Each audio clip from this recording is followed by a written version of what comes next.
actually to really realize is that the two main setups for the triangle turned out to be, one is really a reverse triangle, one is the triangle. And I'm also, because it was such an awakening to me yesterday, I'm going to just repeat what I did yesterday. And as I'm doing it, I'm already noticing something very important. I typically am always trying, when I'm going head and arm, golden baby, I'm usually trying to get under this arm.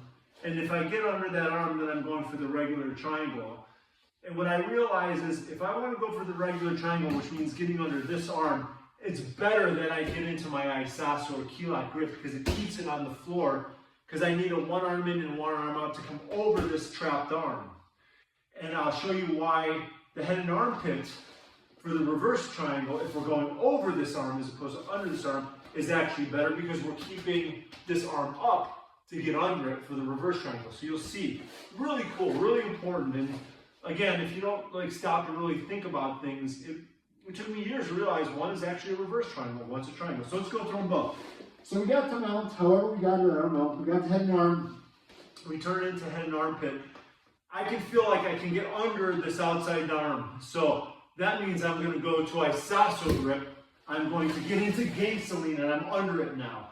And the reason this isoso grip is so good is because it keeps it pinned on the floor and we can lift his head to get that leg through for the triangle. So that isoso grip keeps that leg on that arm on the floor while we raise the head up to get that arm shot through for a triangle.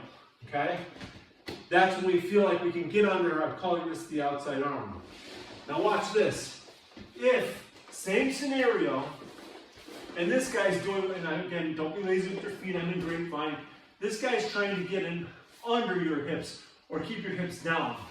So more than likely, you're going to wind up going over this outside arm. So same scenario on this side, head and arm, golden baby, but now you can feel his arm is in tight. There's no way to get under that for the triangle, so we don't need to get under it. And because we now need this arm high up as opposed to on the ground, we're going to stay in golden baby because now I've got the space I need to go over this outside arm. So we'll go gangsteline, look, I'm over it. I want this arm high now. I don't want it down here.